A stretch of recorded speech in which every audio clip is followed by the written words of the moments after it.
Kita mulai lagi acara workshop pondok pesantren kita. Bismillah. Setelah ini silakan Bapak Ibu yang mungkin sambil santai sambil kita mendengarkan sesi kedua ini bisa sambil minum dan sebagainya boleh. Yang penting nilai sama outputnya kita dapatkan hari ini. Oke, bismillahirrahmanirrahim. Assalamualaikum warahmatullahi wabarakatuh.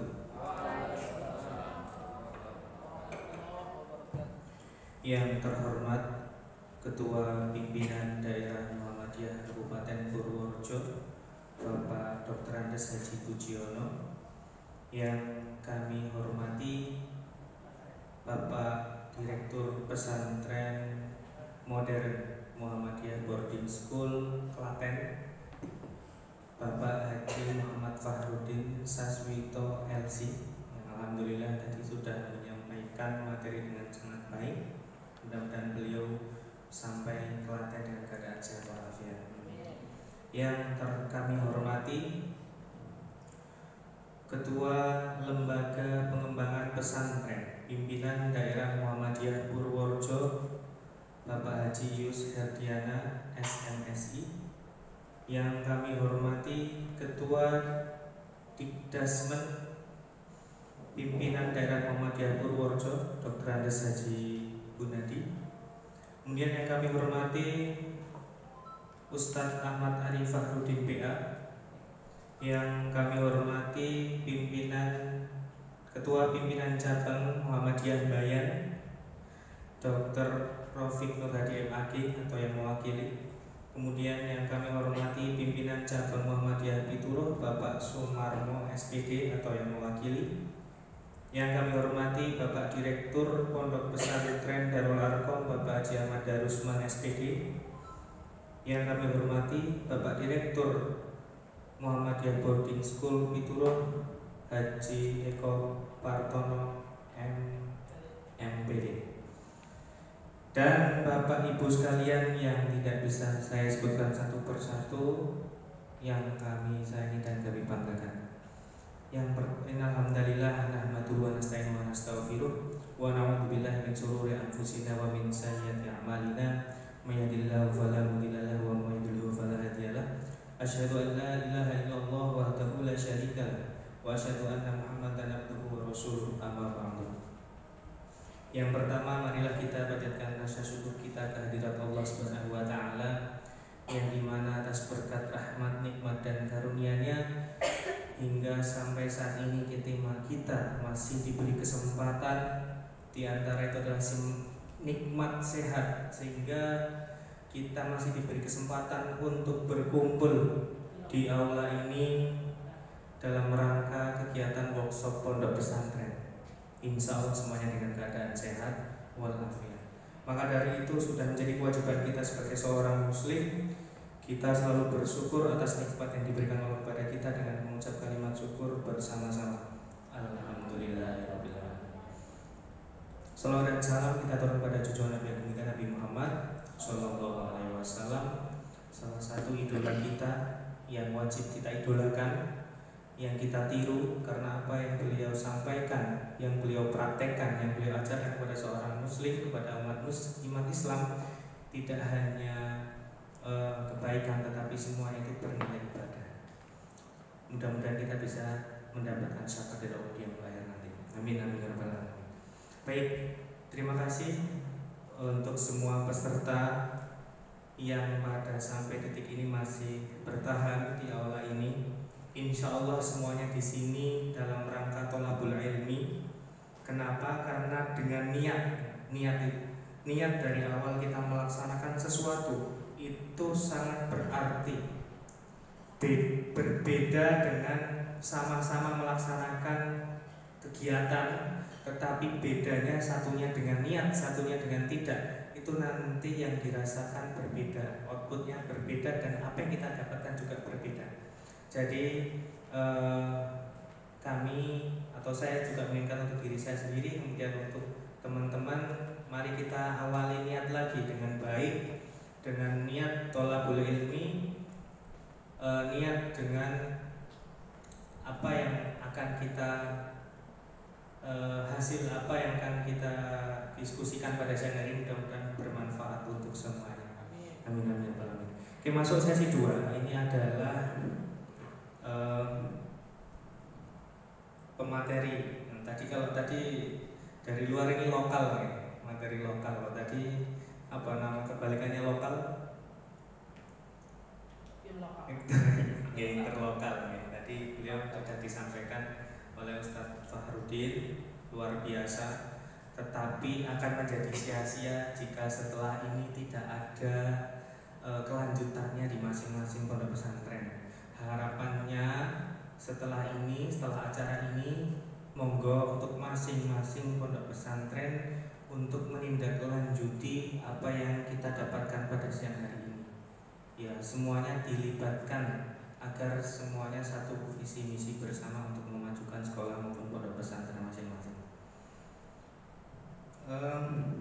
Forum ini nanti untuk setiap pemateri nanti diberikan waktu masing-masing 15 menit. Jadi nanti ada dari MPS Pituruh, ini ada Ustadz Husen. Nama lengkapnya Ustadz Husen nanti memperkenalkan sendiri, ini nama panjangnya, kemudian keluarganya dan sebagainya nanti mungkin dijelaskan Ustadz Husen. Kemudian Ustadz dari Darul Arkom ini ada Ustadz Mahul. Nanti 15 menit masing-masing. Harapannya nanti kita lanjutkan sesi tanya jawab. Setelah itu ada forum, ada FGD, nanti melihat kondisi. Mudah-mudahan tidak selesai sampai sore seperti itu. Di diskusi panel ini silakan, ada yang mau mencatat boleh, pertanyaan boleh. Langsung saja. Untuk yang pertama, materi akan disampaikan oleh Ustadz Ali Asghar Al-Husain SAG mengenai pemaparan kurikulum pesantren di Muhammadiyah Boarding School Pituruh. Untuk waktu dan tempat kami persilakan.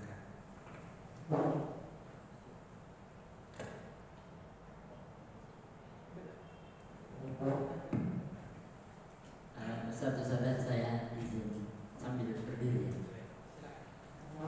A'udzubillahi minasyaitonirrajim. Bismillahirrahmanirrahim. Subhanaka la ilma lana illa ma 'allamtana innaka antal alimul hakim. Assalamualaikum warahmatullahi wabarakatuh.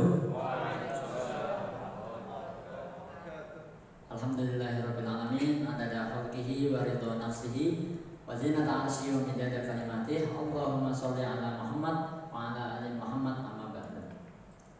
Yasuruni an altaqiya bikum jami'an ustadzi wa ustadzati fi hadhil jalsah, yakni halaqatul amal atau workshop lil ma'ahid al-Muhammadiyah di Purworejo. Wa fi hadhil munasabah as-sa'idah sa natakallam, sa natasyawar, sa najtami, bal sa nakumu bi amrin minal umur li maslahati ma'hadin hadza dari Arkom wa Ma'hadul Muhammadiyah Al-Islami di Purworejo. Tashilan li wa tafhiman lakum antiku Indonesia. Nah, ini ustaz-ustazah namanya anak pondok itu kalau disuruh ngomong sama ustadznya, mukodimahnya wajib berbahasa Arab.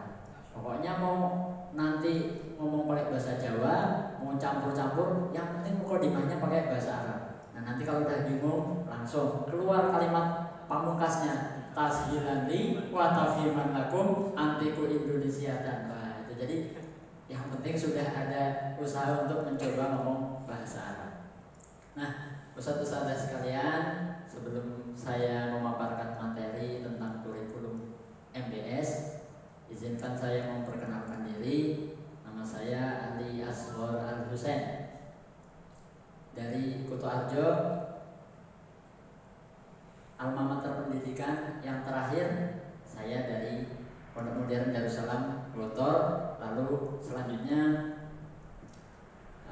menjadi musyrif di Muhammadiyah Boarding School Purworejo, tepatnya di Bituro. Pada siang hari ini ada beberapa hal yang akan kita bahas. Tentunya kami pribadi sangat semangat untuk mengikuti acara workshop ini, karena dengan adanya workshop ini menunjukkan bahwasanya LPPN atau PDM secara umumnya sangat memperhatikan bagaimana nasib dan juga kelangsungan pondok pesantren yang ada di Purworejo tanpa diskriminasi atau dikotomi terhadap AUM dan amal usaha pendidikan Muhammadiyah yang lain. Dan lebih semangatnya lagi, apa yang sudah kita dengar tadi dari Ustadz Fahrudin itu tentunya kami pribadi dan mungkin juga dirasakan oleh ustadz-ustadzah itu sangat menambah semangat dan spirit tentang bagaimana perjuangan untuk mengelola, membesarkan, menghidupi dan membangun sebuah pondok pesantren. Di sini kami diamanati pertama untuk menyampaikan kurikulum di pondok masing-masing.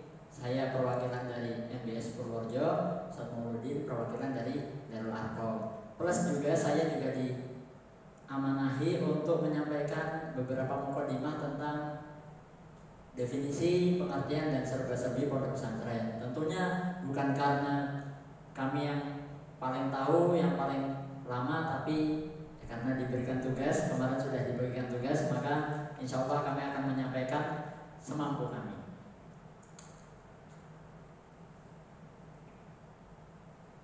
Mengenai pondok pesantren atau kalau disebut dalam bahasa Arab Ma'had Islami, apa sih itu pondok pesantren dan bagaimana sih pondok pesantren? Maka kita akan tahu bersama.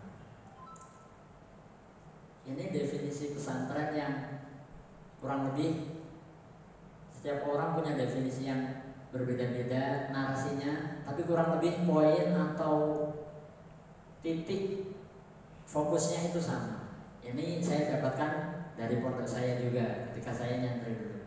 Jadi pondok pesantren itu adalah lembaga pendidikan Islam berbasis asrama dengan kiai sebagai sentral figur dan masjid sebagai titik pusat yang menjiwai. Dari pengertian ini kita bisa ambil 4 variabel inti. Yang pertama ada pondok pesantren sebagai lembaga pendidikan. Lalu basisnya asrama. Yang ketiga di situ ada kiai sebagai sentral figur dan masjid sebagai titik pusat yang menjiwai.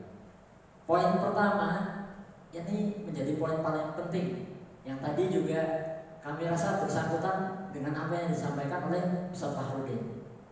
Karena pondok pesantren itu lembaga pendidikan, maka yang kita fokuskan adalah pendidikan.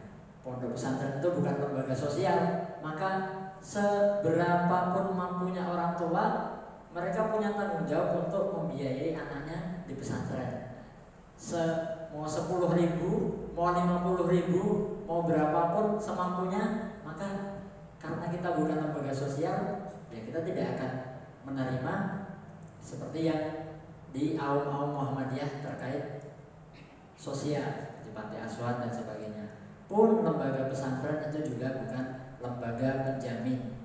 Nah, ini dikatakan oleh Kiai Hasan Abdul Sahal bahwasanya lembaga pondok pesantren itu adalah lembaga pendidikan, bukan lembaga penjamin. Jadi pondok pesantren tidak menjamin orang yang masuk pesantren akan menjadi orang alim, orang yang masuk pesantren akan menjadi hafidz Quran, orang yang masuk pesantren akan menjadi ulama. Nah, pondok pesantren tidak menjamin itu semuanya. Tapi pondok pesantren itu pasti mendidik semua santrinya untuk menjadi seorang ulama yang intelektual.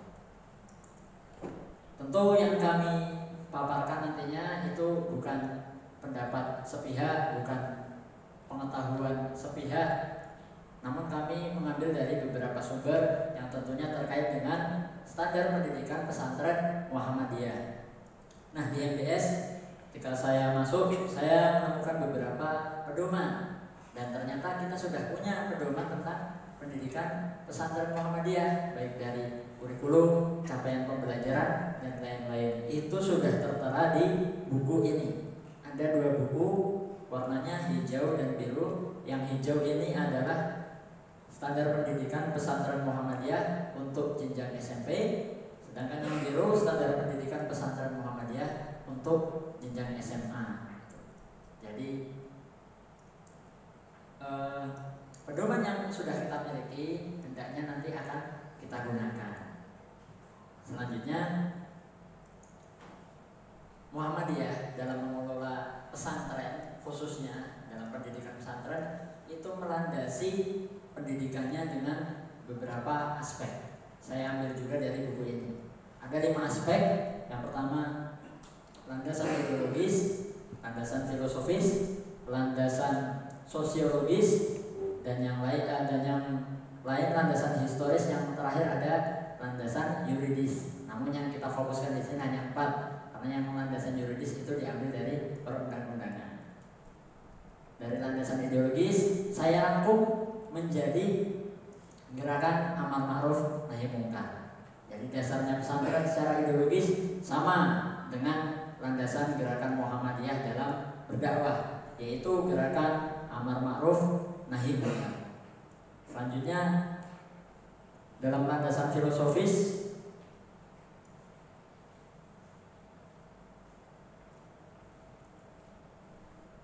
yang menjadi pedoman Muhammadiyah dalam filosofinya mendirikan, membangun pondok pesantren adalah tarbiyah Islamiyah atau pendidikan Islam secara khusus. Nantinya anak-anak yang sekolah sebagai santri akan lebih fokus belajar agama atau tafakuh fiddin. Jadi nggak bisa dikatakan sebenarnya, kalau menurut pendapat kami pribadi, semua pondok pesantren itu tujuan utamanya satu, tafakuh fiddin, karena semuanya mendalami agama. Di luar itu nanti ada yang punya spesialisasi dalam pesantren sains atau pesantren entrepreneur dan yang lain-lain. Namun inti utamanya adalah tafakuh fiddin atau pendidikan Islam secara fokus, berbeda dengan sekolah-sekolah yang lain yang hanya berangkat pulang, berangkat pulang, berangkat pulang. Itu landasannya secara filosofis.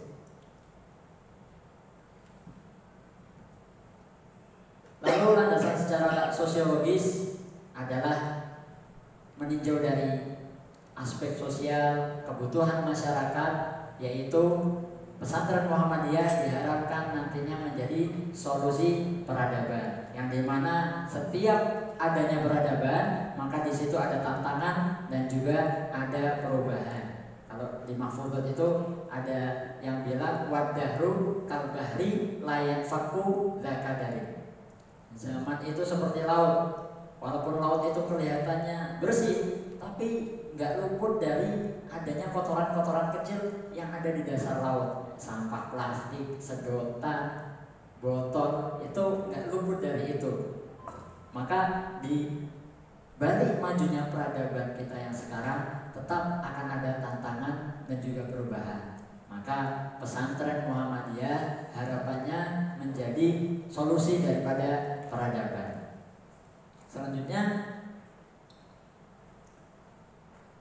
yang terakhir, landasan historis, melihat sejarah para pejuang Muhammadiyah, melihat sejarah para tokoh Muhammadiyah, melihat sejarah para ulama Muhammadiyah, semuanya berbackground atau berlatar belakang santri. Jadi semuanya itu ulama, semuanya bisa baca kitab kuning, semuanya bisa baca kitab Toros. Maka untuk mengembalikan kejayaan sejarah kita atau pride-nya Muhammadiyah, maka Pondok Pesantren Muhammadiyah didirikan dengan landasan mencetak ulama yang intelektual. Tadi disebutkan dari MC, jadilah ulama yang intelek, bukan intelektual yang hanya tahu agama. Nah, ini menjadi tafsiran bahwasanya Muhammadiyah itu pesantrennya ingin benar-benar mencetak ulama yang intelek, ulama yang bisa sains, ulama yang bisa bisnis, ulama yang militer, apapun itu, tapi intinya adalah ulama, bukan intelektual, tapi pemahaman agamanya hanya sebatas dan sekedarnya saja. Ini sedikit definisi dan juga bagaimana serba-serbi tentang pondok pesantren. Selanjutnya kami akan menjelaskan, masuk langsung ke kurikulum MBS Purworejo. Ada kata kunci yang selalu kita pakai dan selalu kami sampaikan pada santri, bahkan ini kita gunakan juga untuk apa namanya ya Ustaz? Greeting. Santri itu kan punya penyemangat gitu. Punya greeting, punya salam untuk penyemangat. Ini kita gunakan. Dan harapannya ini benar-benar tertanam, terpatri pada hatinya santri, di benaknya santri. Yaitu lillah kafah, the curriculum of life. Lillah itu semua yang kita lakukan, semua yang kita kerjakan, niatnya hanya untuk ibadah. Inna sholati wa nusuki wa mahyaya wa mamati lillahi rabbil alamin. Wa ma khalaqtul jinna wal insa illa liya'budun. Orang manusia biasa saja diciptakan itu tujuannya untuk beribadah. Apalagi santri yang ada di pondok, lebih lagi tujuan beribadahnya. Maka semua yang ada di pondok dasarnya adalah lillah. Makannya lillah, tidurnya pun lillah, kerjanya pun lillah, bersih-bersihnya pun lillah. Kalau semuanya diniatkan atas dasar ibadah, sekalipun cuma tidur itu akan menjadi tidur yang berpahala. Sekalipun cuma makan padahal enak, tapi akan menjadi sesuatu yang berpahala karena landasannya adalah lillah. Yang kedua ada kafah. Ini juga ada landasannya. Innallaha yuhibbu idza amila ahadukum amalan an yutqinahu. Sesungguhnya Allah itu mencintai kalian apabila yang melakukan pekerjaan dia menyempurnakannya. Kafah di sini artinya totalitas. Jadi di MBS yang selalu kami sampaikan, apapun yang dikerjakan karena sudah niatnya untuk Allah, sudah berpahala, maka akan bertambah lagi pahalanya apabila kita mutqin, apabila kita menyempurnakannya, apabila kita totalitas dalam melakukannya. Hafalan Al-Quran itu ada yang bilang setoran hafalan 30 juz menjadi hafid, tapi ada juga yang bilang sekali duduk 30 juz itu menjadi mutqin, dan itu derajatnya di atas orang-orang yang menyelesaikan setoran. Maka bukan cuma dalam hafalan, pun dalam kegiatan dan pekerjaan lainnya kita harus kafah, kita harus totalitas.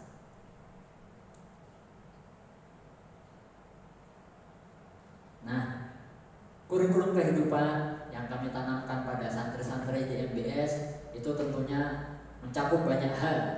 Yang pertama ada ubudiyah dan akhlak. Seperti yang MBS Klaten tadi, utamanya bukan akademis, utamanya adalah ibadah, utamanya adalah akhlak. Yang kedua mungkin bisa beranjak ke ranah akademis, non akademis, life skill, talent dan interest. Talent interest itu artinya minat dan bakat, minat dan bakat. 5 poin utama ini insya Allah di MBS dengan segala kelebihan dan kekurangannya dilaksanakan, dan juga kita selalu sampaikan kepada santri. Tentunya ubudiyah dan akhlak ini yang paling utama. Ustadz-ustadzanya selalu mengingatkan di masjid, di kelas, di asrama dan lain-lain. Akademis yang berjalan, anak-anak sekolah, anak-anak pulang sekolah, anak-anak ujian formal, itu ada akademisnya.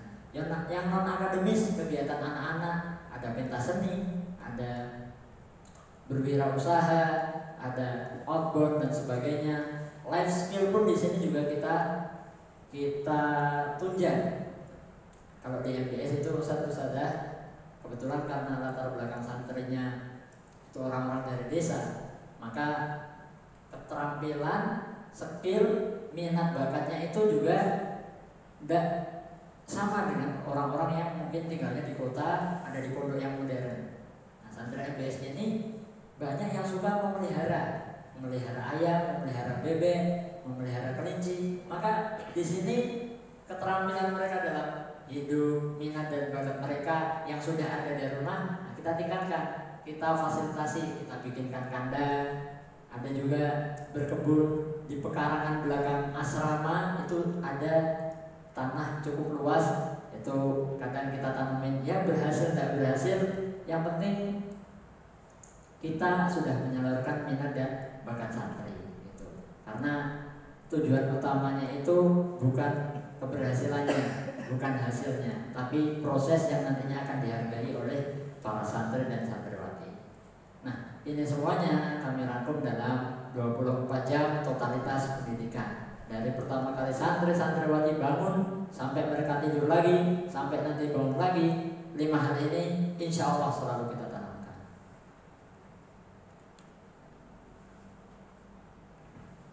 Beranjak ke hal yang sedikit lebih masuk ke teknis, yaitu dalam kurikulum akademis yang bentuknya tulisan belajar di kelas.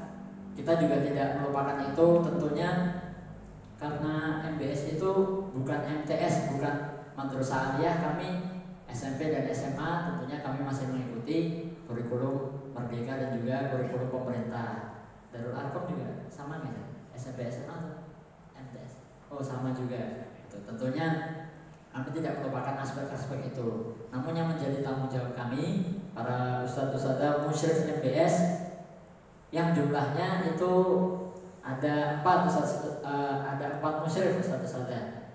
Pertama saya sendiri, terus ada Ustadz Argo yang sedang berhalangan hadir, terus ada Ustadzah Ader yang sedang izin juga karena adiknya mantan, terus ada Ustadzah Lina. Ini yang menjadi musyrifah yang mengajar pelajaran umum juga, kepondokan juga, yang full time bersama santri dan santriwati. Dan kita juga didukung oleh salah satu guru kita yang beberapa belakangan akhir ini menjadi penyokong utama tentang publikasi MBS. Jadi kalau ustadz-ustadzah aktif di media sosial, melihat MBS Instagramnya, Facebooknya, story-nya itu aktif, itu kami juga didukung oleh salah satu guru kami, yaitu Ustadz Harun, yang biasanya mendokumentasikan kegiatan-kegiatan kami. Terkait materi kepondokan, materi kurikulum pondok, kami mengambil dasar dari buku tarbiyah yang dulu kami sendiri pelajari di Gontor. Itu referensinya di Ushul Tarbiyah wa Ta'lim. Dalam menentukan kurikulum pendidikan itu kita harus mengambil jalan yang jelas. Kalau dalam fikih itu istilahnya namanya madhab atau madhaba ilaihi. Pendapat kita atau pendapatnya ulama ini rujukannya dari mana? Kalau dalam pendidikan, dalam pembelajaran ada namanya manhaj atau manhaja ilaihi. Di atas apa kita berjalan? Nah, dalam menjalani kurikulum pendidikan kepondokan, jalan apa yang akan kita ambil? Nah, ini saya rangkum dalam 1, 2, 3, 4, 5, 6. Ada 6 hal yang masuk dalam anasir taklim, unsur-unsur pengajaran. Yang pertama ada al-hadaf. Hadaf itu artinya tujuan. Yang kedua ada al-madah, yang artinya materi atau pelajaran. Yang ketiga ada mu'alim, yaitu guru yang menjadi sumber daripada materi itu. Lalu al-muta'alim, murid yang nantinya akan menerima materi itu, atau yang menjadi unsur paling penting dalam santren. Yang keempat al-wasail at-ta'limiyah, media pembelajaran, bisa berbentuk buku atau sekarang sudah lebih canggih lagi, ada Chromebook, ada lab komputer, bahkan wasilah perantara pembelajaran. Kadang nggak harus berbentuk yang ada tulisannya, kadang benda-benda yang sederhana itu juga bisa menjadi wasilah taklimiyah. Nah, yang terakhir yang gak kalah pentingnya adalah al-amaliyah at-taklimiyah, yaitu proses pembelajaran. 6 hal ini yang menjadi landasan kami dalam menentukan kurikulum kepondokan. Pelajarannya melihat keadaan santri kami, situasi dan kondisi pondok, kualitas santrinya, maka ada pelajaran-pelajaran yang kita tambahkan. Pun ada juga pelajaran yang di-delete karena rasanya tidak terlalu diperlukan. Dalam menentukan tujuannya itu juga kami ada target-target capaian pembelajaran. Yang paling kelihatan kalau di MBS itu adalah bahasa, dan ini termasuk yang kami unggulkan, bahasa bilingual language, bahasa Inggris dan bahasa Arab. Ini menjadi salah satu pencapaian kami untuk mendidik santri-santri yang nantinya ketika alumni profil lulusannya itu adalah santri yang sudah mahir berbahasa Arab dan juga bahasa Inggris. Tentunya nanti di setiap jenjang Kelas 1, kelas 2, kelas 3, kelas 4, kelas 5, kelas 6 itu ada targetnya masing-masing. Lalu pengajar, walaupun pengajarnya minim, tapi insya Allah yang di MBS ini sudah mencukupi. Oh, ditambah satu juga Ustazah dari Darul Arqam, ada Ustazah Fani yang membantu ngajar hadis di SMA gitu. Nah ini termasuk kita melihat aspek pengajar gitu. Ketika kita kekurangan pengajar dan pelajarannya itu sangat banyak, nah ini kita mungkin masih mengambil dari yang luar juga. Muta'alim, santrinya, melihat keadaan santrinya, kemampuannya juga. Kalau tadi katanya Ustadz Fahrudin di MBS Klaten, nahwu sorofnya itu sudah semua jenjang, jilid 1, jilid 2, jilid 3, jilid 4, jilid 5 itu sudah dipelajari semuanya. Nah, namun kalau di MBS melihat kualitas santrinya, maka kita kadang tidak bisa memaksakan untuk setiap jenjang itu harus selesai satu buku. Namun dengan step by step, dengan situasi dan kondisi, kita tetap menentukan manhaj dan juga kurikulum kita sendiri. Yang kelima ada wasail taklimiyah. Kalau di MBS yang kita gunakan untuk kepondokan itu masih sangat sederhana, tentunya masih dari media cetak, dari buku. Dan buku yang kita gunakan alhamdulillah Ustazah sudah merupakan buku keluaran dari Lembaga Pengembangan Pesantren Muhammadiyah. Ada beberapa buku yang sudah diterbitkan oleh LPPM. Yang pertama ada Al-Quran, Al-Hadis, Sirah, Tarikh, Fikih, Al-Lughah Al-Arabiyah. Nah ini 6 buku yang sudah dikeluarkan oleh LPPM. Alhamdulillah seluruhnya sudah kita pakai dan semuanya alhamdulillah sudah berbahasa Arab Ustazah. Dan ternyata buku terbitannya LPPM ini sudah sangat bagus, materinya, bahasanya itu sudah sangat bagus. Jadi kalau santri-santriwati pesantren Muhammadiyah mau serentak, khususnya yang di Purworejo, untuk memakai buku LPPM ini, tentunya nanti kualitas bahasanya, materinya pun itu sudah sangat cukup untuk santri-santri kita. Yang terakhir ada proses pengajaran. Nah, ini kami bekerja sama dengan bagian kurikulum agar antara pelajaran umum dan juga pelajaran kepondokan itu saling tidak bertabrakan dan porsinya tetap pas sesuai porsinya masing-masing. Nah, ini setiap jenjang Ustazah bisa dilihat. Kalau yang untuk Al-Fasul Awal, Al-Fasul Tsani, Al-Fasul Tsalis itu semuanya sama. Untuk pelajaran kepondokan ada 10. Al-Quran, Hadis, Fikih, Sirah, Tarikh kami satukan dengan Sirah. Pendidikan agama Islam kami satukan di Aqidah dan Al-Akhlaq. Bahasa Arab, Imla, Nahwu, Shorof, dan Mahfudhot. Nah ini juga kami sertakan juga buku ajarnya. Di situ yang sudah menggunakan buku LPPM ada 1, 2, 3, 4, 5, 6. Ada 6. Di situ juga terkadang ada beberapa pelajaran yang kami sertakan buku pendamping seperti Al-Lughah Al-Arabiyah. Kami sertakan buku pendamping dari Durusul Lughah Al-Arabiyah dari KMI Gontor. Lalu Imla, karena Muhammadiyah juga menerbitkan, kami gunakan buku Qawaidul Imla terbitan KMI Gontor. Nahwu Al-Wadih yang sama digunakan MBS Klaten juga, kami juga menggunakannya dari KMI Gontor.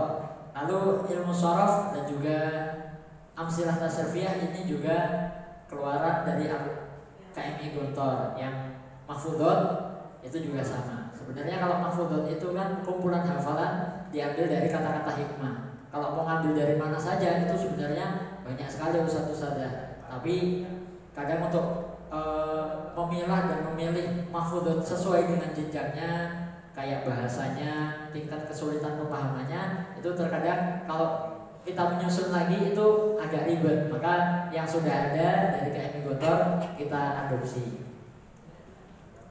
Yang kelas 2 juga sama, kelas 3 juga sama. Lalu di kurikulum kepondokan yang SMA ada sedikit perubahan Ustazah. Di situ kami hapuskan pelajaran Al-Imla. Al-Imla itu kan dikte bahasa Arab, atau kalau di ngaji itu baca tulis Al-Quran. Nah, kami rasa dalam jenjang waktu 3 tahun, santri sudah cukup untuk menuliskan bahasa Arab secara baik dan benar. Jadi ketika didikte, insya Allah santri-santri sudah bisa menulis bahasa Arab sesuai dengan yang dikatakan oleh pengajarnya. Maka di sini pelajaran imla kami hapuskan. Gitu.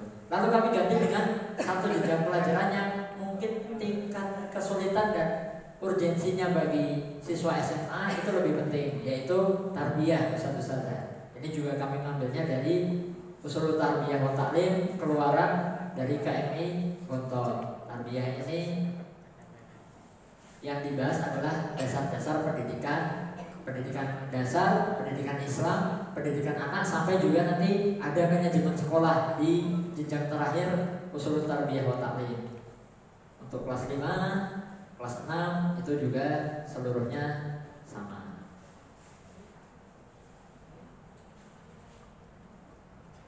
Nah, ini sebelum penutup, Ustaz-ustazah, ini ada pesan teruntuk ustaz dan ustazah yang menjadi musyrif, menjadi pengajar di pondok. Ada seorang ulama bernama Ahmad Syauqi dari Mesir. Beliau pernah mengatakan, ini juga pengajar dari Mahfudhah ustaz-ustazah, kum lil muallimi wa fihi atabajila kadal muallimu an yakuna rasulan. Artinya ini adalah anjuran atau seruan untuk seorang murid untuk menghormati gurunya. Kum lil muallimi, berdirilah untuk gurumu, wa fihi atabajila, dan berikanlah penghormatan kepadanya. Mengapa demikian? Kadal muallimu an yakuna rasulan, karena seorang mu'alim itu sangat dekat derajatnya dengan Rasul. Guru di Indonesia itu tugasnya sudah berat. Dengan keadaan Indonesia sekarang, guru yang ngajar di kelas itu tugasnya sudah berat. Nah, ustadz-ustadzah yang ngajar di kelas iya, bimbing santri iya, ngeloni santri iya, menemani 24 jam ya, ini kita tugasnya lebih berat daripada seorang guru. Maka seorang musyrifah, ustaz-ustazah yang ada di pondok lebih dekat lagi derajatnya dengan Rasul. Tentu pada zaman ini kita sudah tidak ada Rasul lagi, sudah tidak ada Nabi Muhammad.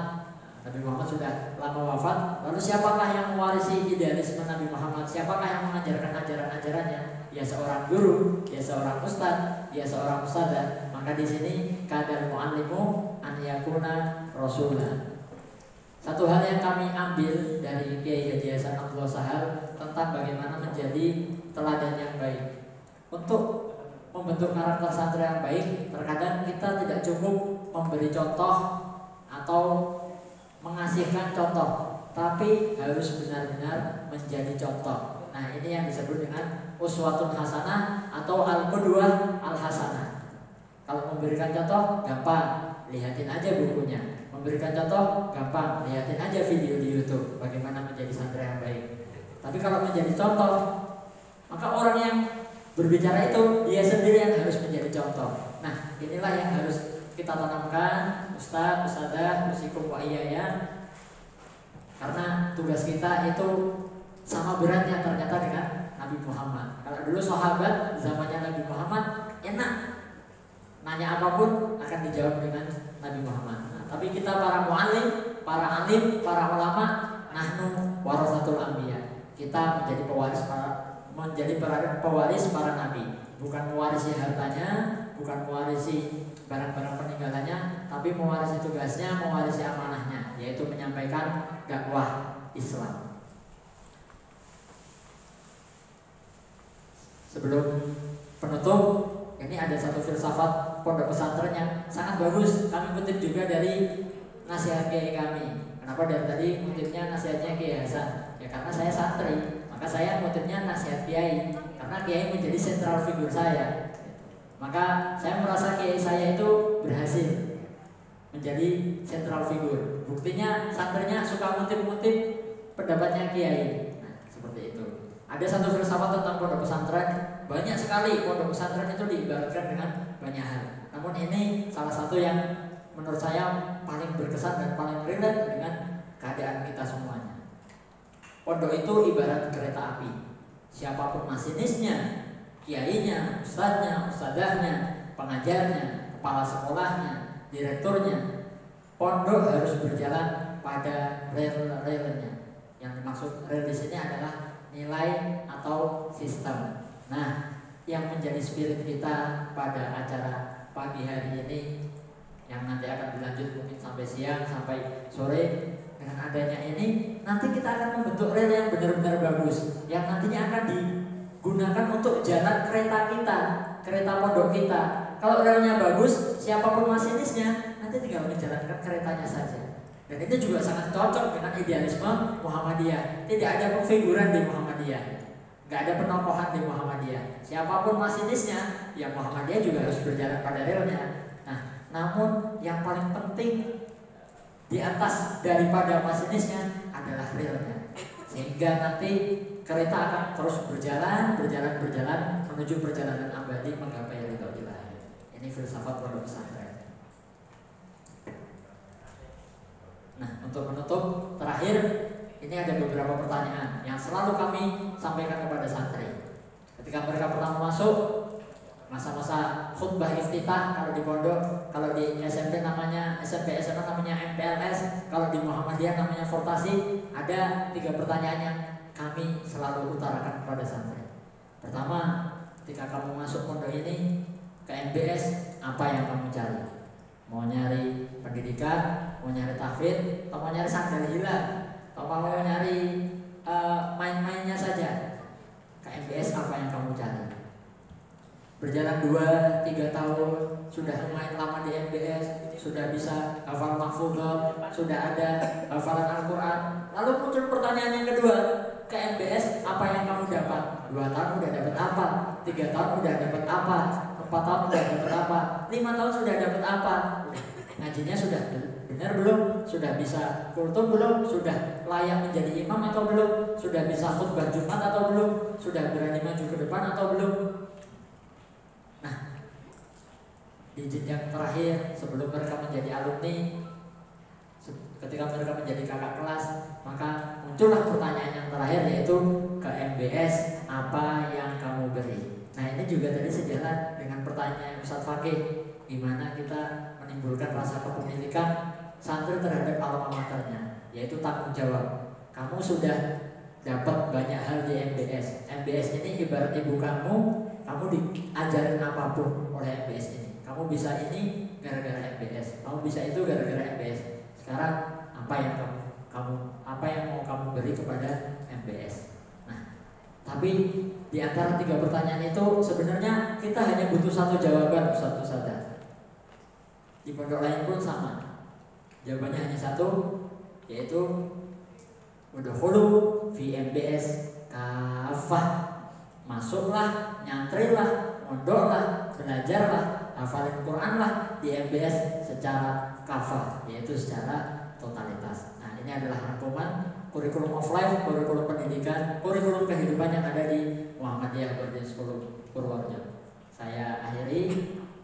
Aku qouli hadza, asyhadu wa fadlan karim wa basyiril mu'minin. Wassalamualaikum warahmatullahi wabarakatuh. Waalaikumsalam warahmatullahi wabarakatuh. Masih terus sekali lagi untuk pemateri kita Ustadz Husain. Terima kasih sudah menyampaikan materinya kurikulum pesantren MBS dari Ustadz Husain. Sangat menarik ini, nanti kita bisa diskusi dan lanjut mengenai kurikulum live-nya Ustadz Husain. Jadi tadi mulai dari historisnya, filosofisnya, kemudian membuat slogan dan sebagainya, itu tadi cukup lengkap, historisnya dan sebagainya cukup lengkap. Mudah-mudahan dengan apa yang masih diikhtiarkan oleh dari teman-teman yang di sini mudah-mudahan bisa diberikan kemudahan untuk melaksanakan ke depannya. Oke, itu presentasi dari Ustadz Husain. Beranjak ke pemateri selanjutnya dari Ustadz Mauludin Musdani. Ada file atau materi di laptop.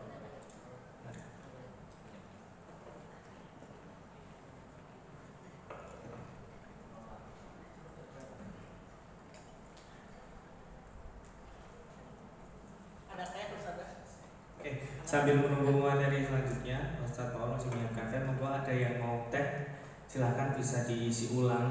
Ada yang putih, warna bening ada yang warna budak juga ada. Monggo.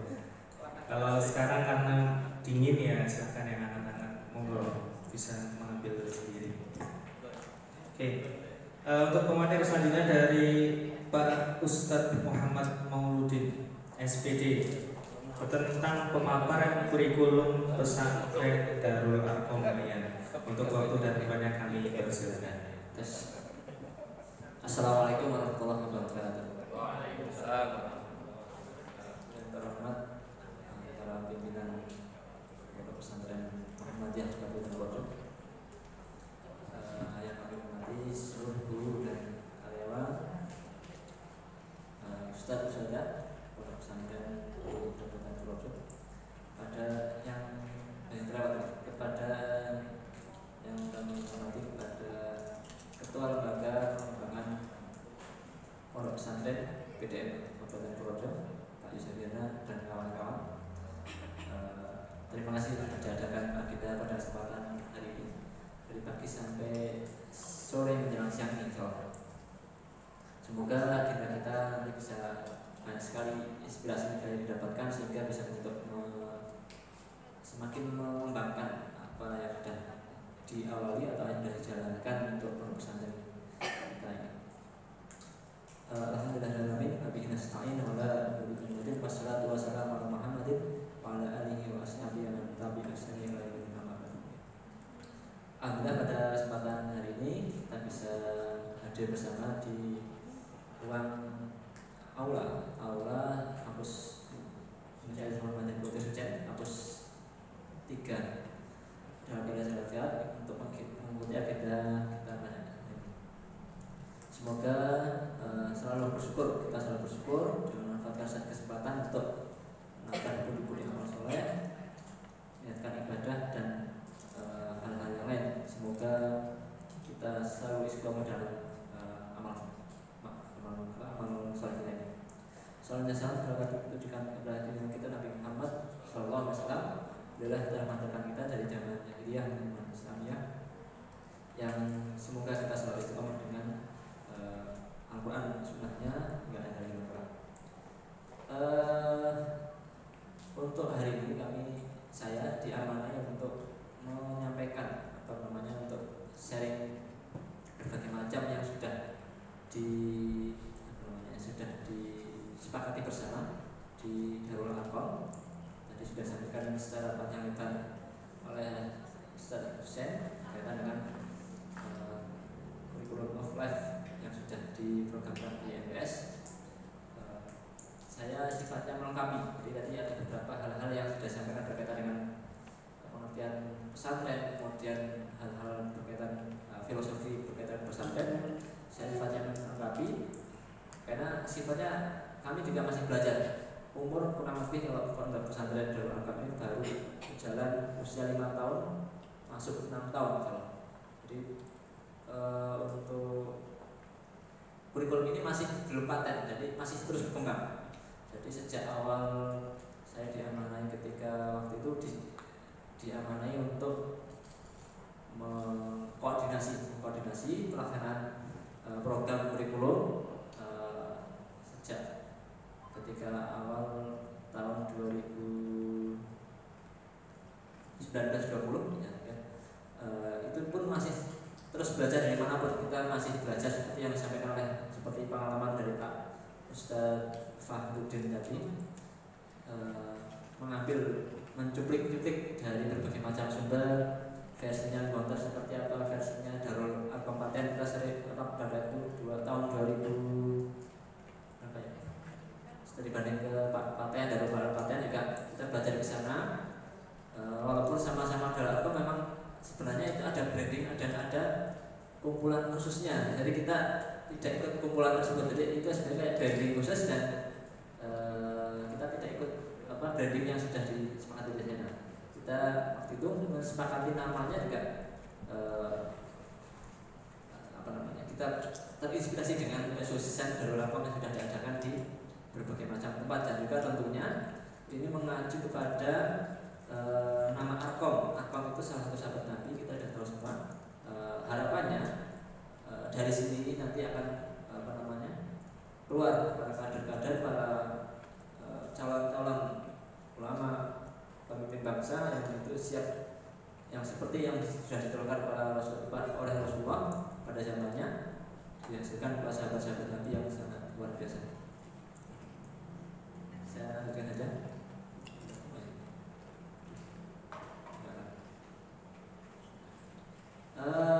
Saya menyuplik dari karena saya sampaikan dari awal, kami masih ini waktu itu launching untuk Darul Arkom kurang lebih sekitar 30 pada tanggal 30 Juni 2019. Sehingga kurang lebih kalau dari sekarang masih 5 tahun masuk angka 6 tahun, sehingga tahun ini adalah tahun penentuan atau mencari dari diri untuk kurikulum, sehingga kurikulum masukan dari Pak Fahrudin ini akan sangat berarti sekali bagi kami untuk pengembangan kurikulum ke depan. Kita masih raba-raba menyesuaikan dengan keadaan yang yang ada, sehingga pada tahun 2019 ini sebelum Covid, jadi waktu itu sebelum Covid ini 30 Juni itu pendaftaran 2 minggu, jadi hanya 2 minggu pendaftaran untuk santri baru itu hanya mendapatkan santri sejumlah 5, hanya 5, 4 putri, 1 putra. Dengan kelas 9 sudah saya sampaikan tadi juga oleh Pak Fadil itu, kelas 9 hanya tersisa tinggal 3 anak. Jadi waktu itu hanya 3 plus 2 plus 2, berarti hanya 10 siswa waktu itu di periode tahun. Sehingga kalau SMP-nya memang sudah berdiri sejak tahun 57, sehingga usianya sudah masuk ke usia 67 tahun, sudah cukup tua. Tetapi memang masanya sudah terlewatkan, dan ini kita akan bersama-sama untuk memasuki masa yang kedua. Harapannya seperti itu dengan branding baru, dengan adanya pondok pesantren yang diadakan di Darul Arkom ini. Telah banyak dari SMP ini juga telah banyak tokoh-tokoh yang lain dari baik lokal ataupun luar projo di berbagai macam bidang. Namun zaman telah berubah, tentunya perlu inovasi dan gebrakan yang signifikan untuk keberlanjutan wakaf daripada para tokoh-tokoh Muhammadiyah yang dulu sudah mewakafkan hartanya untuk sebidang tanah yang sekarang ditinggali untuk SMP Muhammadiyah itu, maka didirikan pondok pesantren untuk menjawab tantangan dan kebutuhan masyarakat. Nah, kurikulum ini tentunya mengacu pada visi yang ingin kita harapkan. Sejauh ini visi ini yang sudah disepakati bersama oleh para pimpinan bersama dengan perwakilan PCM, kemudian PDM juga pada waktu itu. Harapannya di sini akan lahir kader persyarikatan, kader umat, kader bangsa yang takwa, cerdas, terampil dan berakhlakul karimah. Maka kenapa Darul Arkom itu diambil? Itu ada harapannya muncul berbagai macam kader tadi. Jadi seperti yang sudah diciptakan oleh atau yang sudah diprogramkan oleh Rasulullah dengan proses yang sudah dilalui, yaitu di rumahnya Arkom waktu itu. Visi ini didukung dengan misi yang sudah juga yang mengacu untuk mendukung visi yang ada, melaksanakan pembelajaran terpadu antara pengetahuan bersumber dari Al-Quran, Sunnah dan pengetahuan umum. Jadi ini sudah kita integrasikan. Jadi membina pesantren pembelajaran aktif, inovatif, memaksimalkan pembelajaran bahasa Arab dan bahasa Inggris sebagai bahasa komunikasi global, memaksimalkan hafalan, memaksimalkan seluruh fasilitas, memberdayakan seluruh stakeholder. Jadi sehingga terbatas seluruh yang berkaitan dengan pondok pesantren ini, sekolah ini sangat dibutuhkan untuk kesuksesan pondok pesantren ini. Nah, kalau seperti yang disampaikan oleh Ustaz Fahrudin atau Ustaz Nisius tadi ketika dalam sambutan kalau salah, Nisius saya lupa.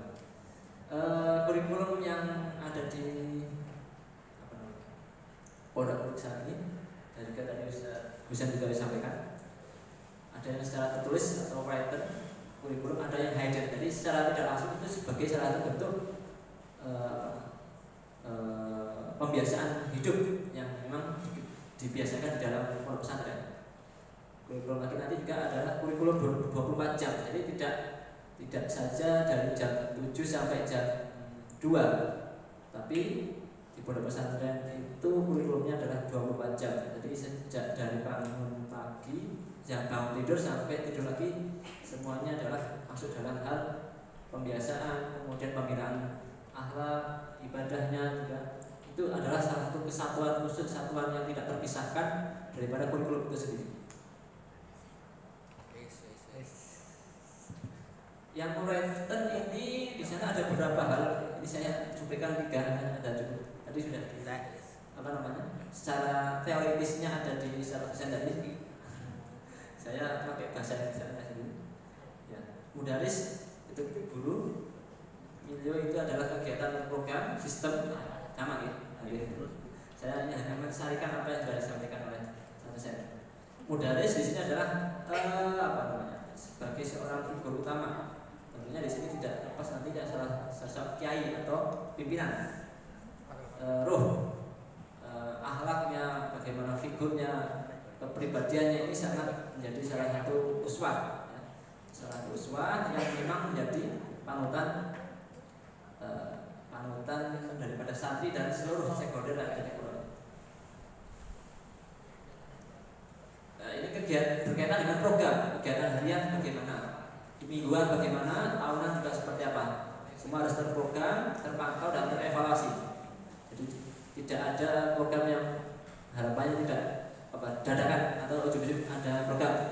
Harus semua terprogram dari sisi perencanaannya, kemudian anggarannya juga. Ya, ada aturan jelas tindakannya, kemudian juga bagaimana jika melanggar kedisiplinan, sunah-sunah pondok, ibadah, keistimewaan, kehusuan, sehingga terbentuk suasana yang agamis. Jadi paket ini yang tertulis sistemnya seperti apa, harus ada manajemen yang jelas sehingga ada SOP-nya, maka dibentuk juga untuk musibah dibentuk ada SOP.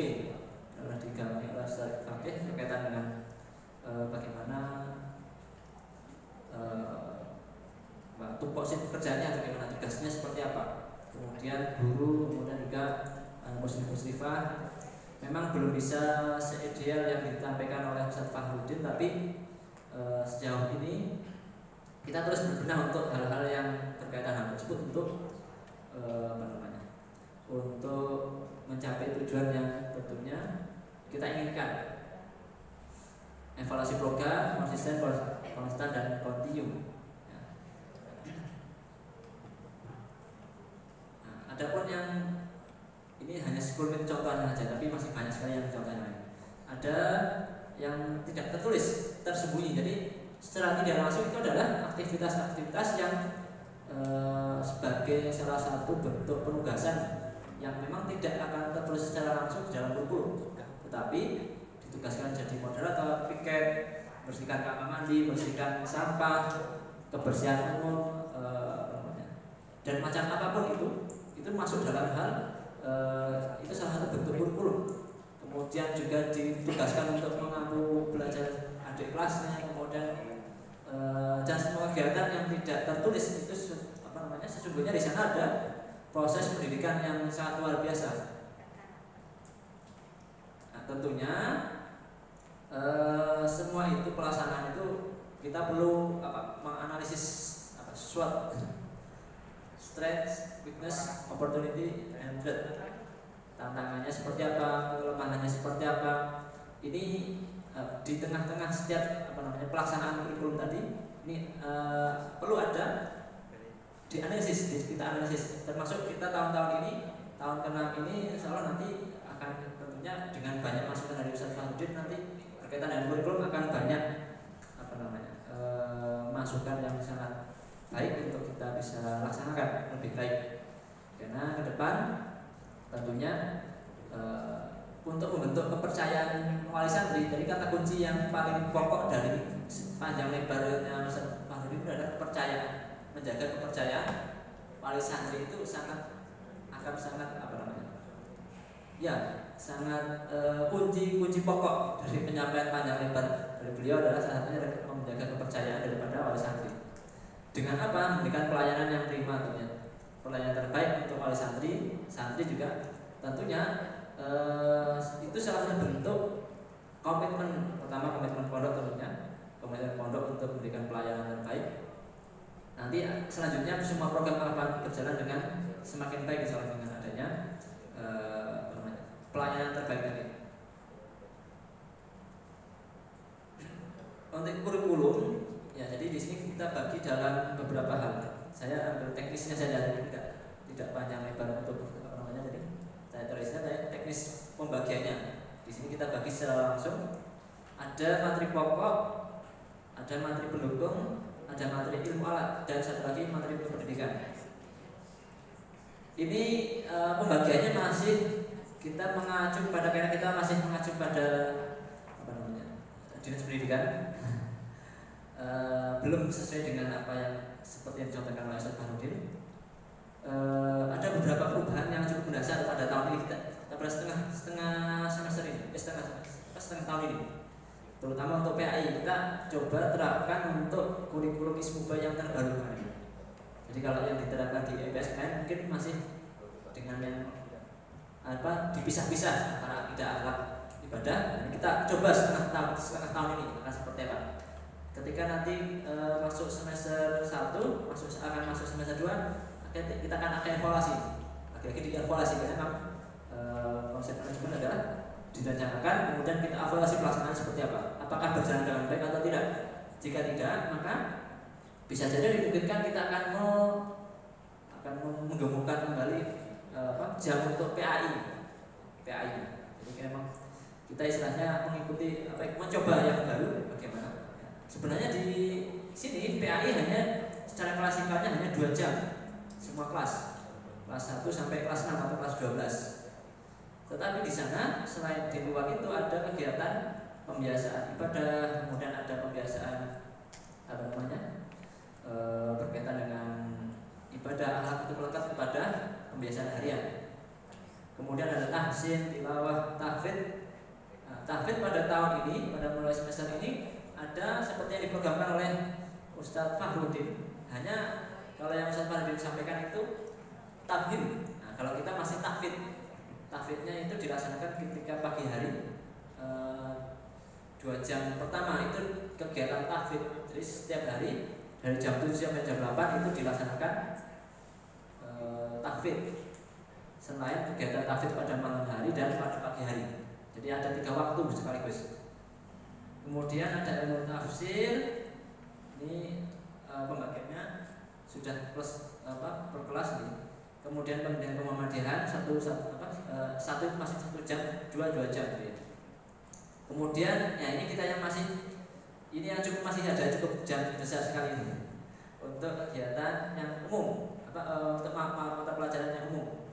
Seperti di sana ada benda sosial nanti ini jadi evaluasi kita akan seperti apa ke depannya. Bahasa Jawa, seni budaya, kemudian ada lagi sejarah dan geografi dan sebagainya. Ini kita masih mengacu pada Mapelnas. Nanti mungkin kita akan evaluasi lagi. Ada satu lagi jam bimbingan konseling. Jadi ada jam BK yang masuk kelas. Ini menangani berkaitan dengan permasalahan siswa atau santri yang bisa dikonsultasikan dengan guru BK. Untuk ilmu alatnya bahasa Arab secara kelasnya 2 jam. Jadi 2 jam pelajaran setiap jamnya. Kemudian ada lagi hanya nahwu kita masih nahwu dan sholat 1 jam masih kurang. Sebenarnya masih kurang kali. Karena memang alokasi waktunya sementara belum tersedia karena dengan adanya jam umum di mapel umum tadi. Balaghah, ushul fiqh, ilmu faraid, hadis, mustalah hadis, kutubul duras, itu sesuai dengan kelas masing-masing. Yang hitam adalah yang tingkat SMP, yang putih tingkat SMA. Satu lagi untuk yang materi pendidikan baru kita ambil ada taklim, tarbiyah, bidatul mustahid. Ini salah penempatan kan. Dan satu lagi direncanakan akan ada pengabdian santri setelah kelas selesai di kelas 6, tahun ke-7-nya adalah pengabdian santri kita akan programkan. Kurang lebih kita masih belajar juga dengan dari Klaten akan seperti apa teknis pengabdiannya. Bisa nanti di dalam lokal pondok ataupun nanti ke tempat lain, nanti kita menyesuaikan presiden yang akan datang. Itu untuk muatan kurikulumnya kurang lebih secara teknisnya. Kemudian untuk alokasi waktu jamnya, ini juga tadi kalau secara umumnya SMP adalah 40 menit, SMA 45 menit. Nah, di tempat yang di kita potong jadi 35 menit. Jadi untuk memfasilitasi untuk berbagai macam mata pelajaran, terutama yang kepondokan tadi di Mas Sumatera masih diberi untuk 30 menit, 35. Jam 1, jam pertama untuk alokasi jam tahfidz. Jadi jam 7 sampai jam 8 itu jam tahfidz semua hari, setiap hari. Senin, Selasa sampai Sabtu. Itu untuk jam tahfidz. Kemudian baru masuk jam KBM atau untuk mapel umum ataupun mapel kepondokan yang lain. Sehingga sudah terintegrasi, tidak ada jam pembelajaran KBM untuk mapel pondok di malam hari, kecuali untuk pemberian mufrodat dan hitobah atau pidato dilaksanakan di malam hari, saat masuk dalam pembinaan malam hari, kecuali untuk yang untuk yang pagi itu masih sudah terintegrasi dengan mapel umum, sehingga jamnya nanti ada kadang imlak, di bawahnya ada IPA, bisa jadi kemudian matematika dan sudah terintegrasi sesuai dengan amanah Ustaz Muhammad Ketua Ittihad ya Ustaz Yunus waktu itu disampaikan. Nah, kurang lebih seperti ini untuk alokasi waktunya. Jam 7 jam 8 itu adalah untuk tahfidz setiap hari, diampu oleh yang sudah dijadwalkan. Kemudian ke bawah 4 jam selanjutnya adalah mapel kepondokan dan mapel umum. Kemudian jeda istirahat 30 menit. Selanjutnya 2 jam selanjutnya adalah untuk mapel lanjut masih mapel. Kemudian isoma di sini istirahat, sholat dan makan. Jadi makan siang di kelas. Jadi makan siang di kelas masing-masing. Jeda lanjut tambah 2 jam kembali. Selanjutnya ini memang kita masih ada ekstra, namanya masih ekstra. Dulu pada tahun-tahun pertama namanya sempat life skill, tapi kita ganti. Dulu awal pertama tahun kedua life skill ganti. Ada catur, ada musik. Jadwal sebulan ini untuk mapel sebulan ada 43 mapel, termasuk salah satunya nanti diambil oleh Ustaz Husain, kita bantuan untuk yang di daerah Komika. Nah, untuk program unggulan ada tahfidzul Quran, pembiasaan bahasa Arab, bahasa Inggris.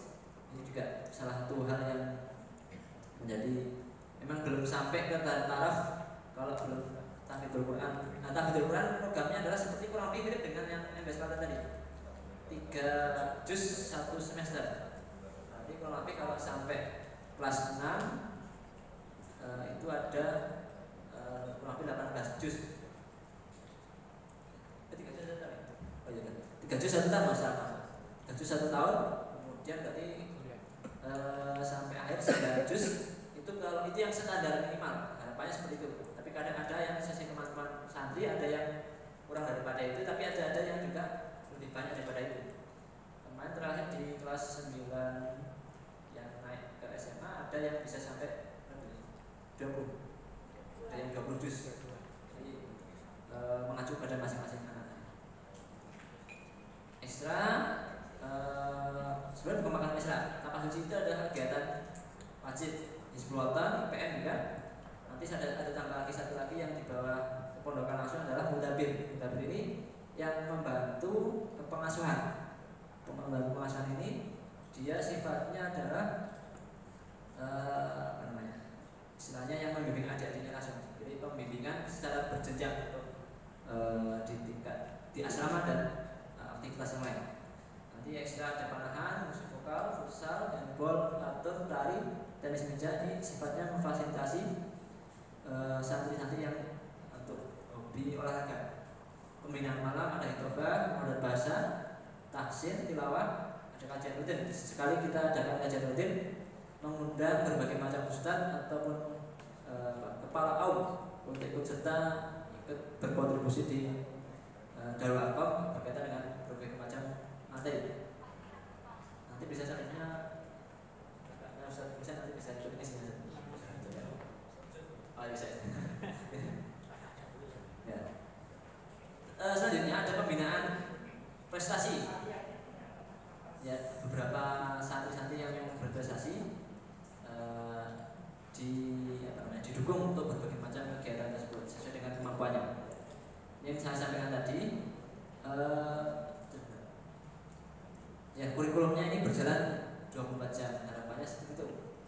Walaupun di dalam santri janas ini masih banyak beberapa kendala, tentunya terus akan ada evaluasi yang berlanjut dan ada pengembangan atau perencanaan yang berlanjut harapannya, yang itu demi mencapai visi yang diharapkan tadi di depan. Jadi ada visi yang kita inginkan adalah mencetak kader umat, kader bangsa, dan ada persyaratan mendukung tentunya mendukung dakwah Islam ke depannya.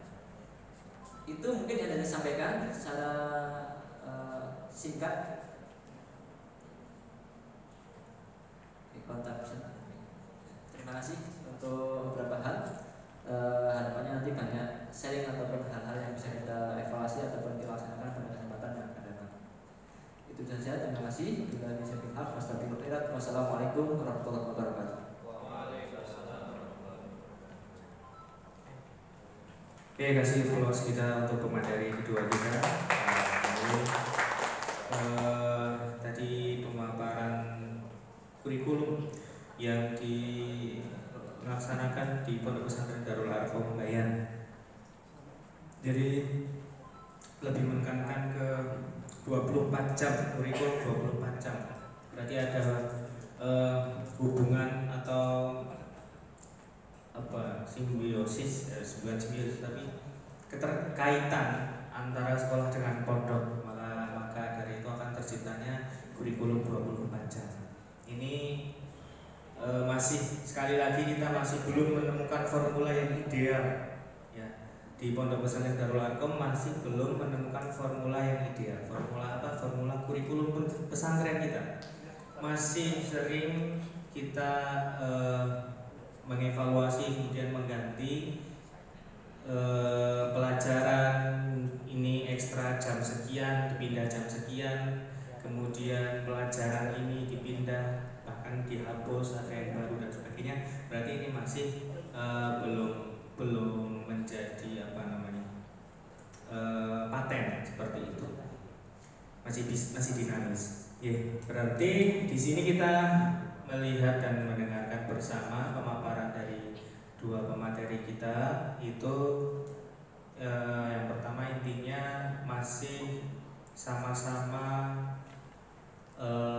selalu evaluasi untuk menjadi lebih baik lagi dari hal kurikulum, khususnya dari MPS tadi yang dijelaskan Ustaz dosen.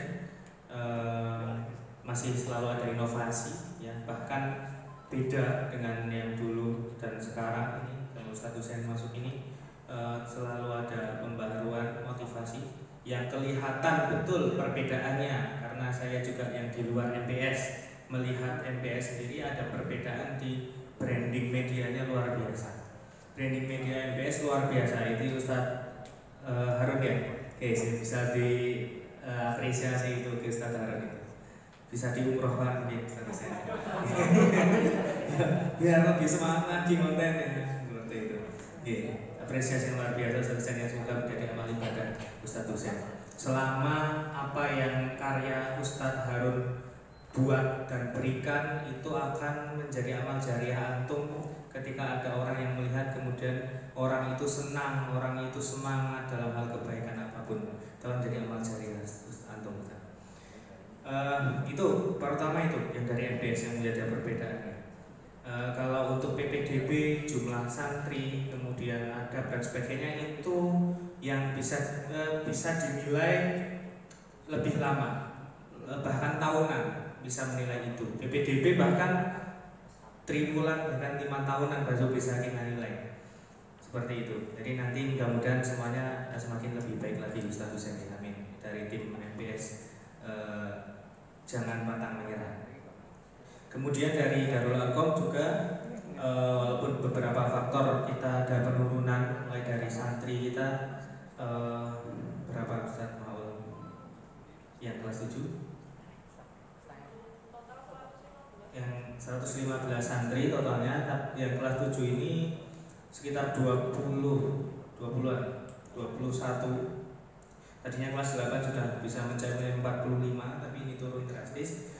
Ini berarti ada yang memang perlu kita evaluasi betul, perlu dari tim Darul Arqam untuk berbenah apa yang sedang terjadi, apa yang mesti harus dilakukan perubahan. Tadi sesuai dengan Ustaz Fahrudin tadi menyampaikan semakin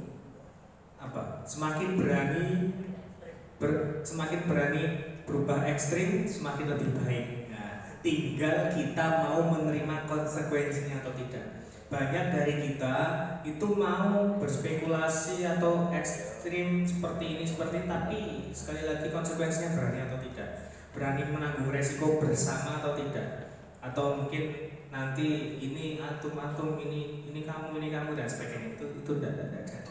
Jadi perlu support system, perlu kebersamaan, perlu visi yang sama seperti yang disampaikan Ustadz Husain tadi, berjalan di satu rel seperti itu. Ibarat seperti kita naik kereta api, naiknya sama, turunnya sama, masinisnya sama, keretanya sama.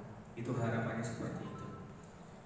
Baik, itu tadi sudah disampaikan. Kemudian untuk selanjutnya, kalau di rundown acara ini adalah fokus group discussion atau FGD.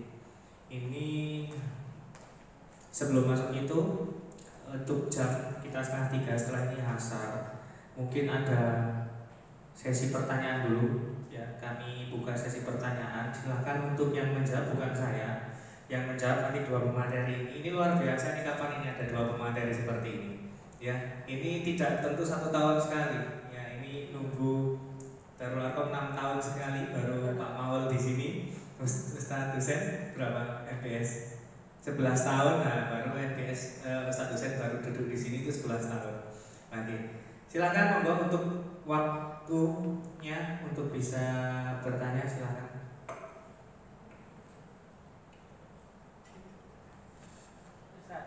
Iya, Ustadz.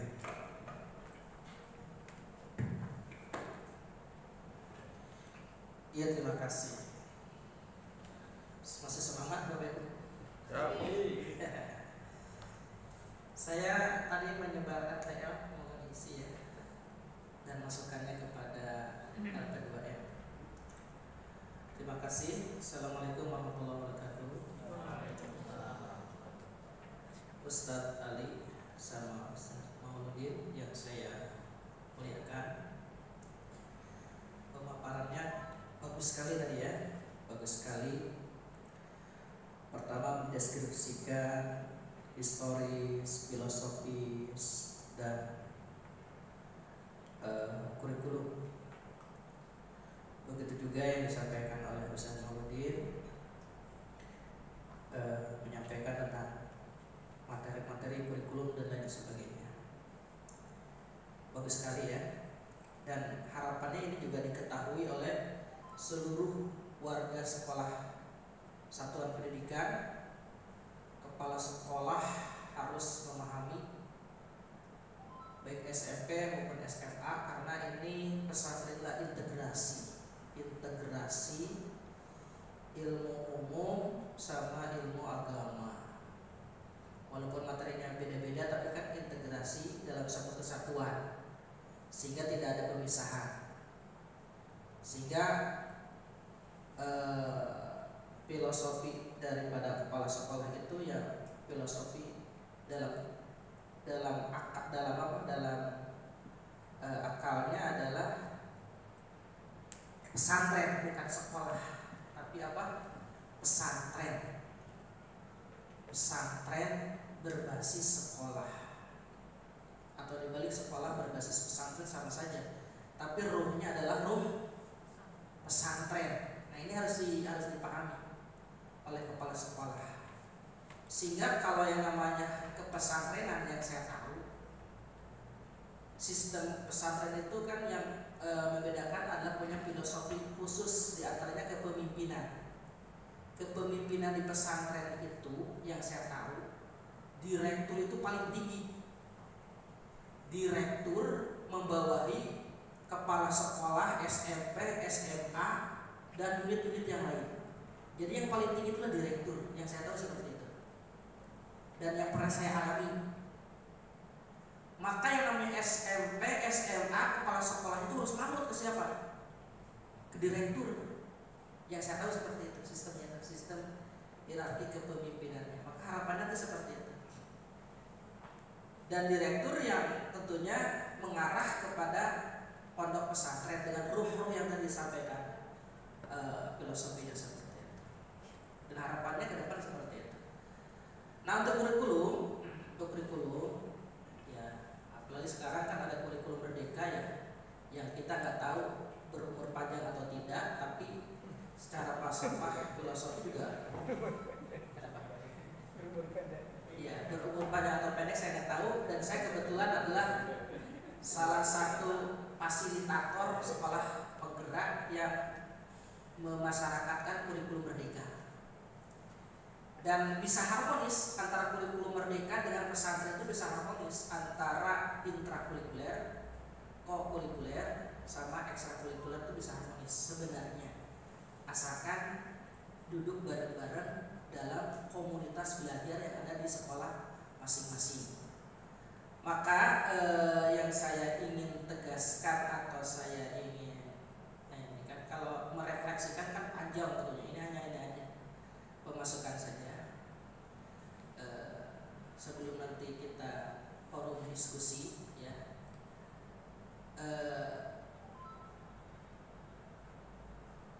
Di MBS maupun di Darul Arqam, pernahkah setiap semester, setiap tahun, kurikulum itu diupdate satu, kemudian kurikulum itu ditinjau ulang, yang ketiga apakah, tadi kan baru buku-bukunya ya, belum ada silabusnya ya. Nah silabusnya sudah tersusun rapi, capaian-capaiannya itu sudah ada belum? Misalnya capaian pelajaran ini, biasanya bersambung, ada yang bersambungan ya. Pelajaran Nahwu itu mau diambil di kelas 1 sampai kelas 6 ya, SMP SMA. Kalau ada 5 Nahwu itu di kelas 1 jilid berapa, kelas 2 jilid berapa, kelas 3 jilid berapa, sudah terdistribusi atau belum. Nah ini capaian pembelajaran. Kalau capaian pembelajaran CP yang di umum itu kan given dari pemerintah, gampang gitu kan. Nah berarti kalau yang kepondokan kan harus membuat sendiri capaian pembelajarannya apa saja. Sudah belum? Kalau belum, nah inilah yang kita akan rebut bersama-sama, karena tidak bisa satu. Walaupun bahan pemikirannya bisa dari satu orang, bisa, tapi nanti untuk pembahasannya kan bareng-bareng sesuai dengan guru bidang studi. Misalnya guru bidang studi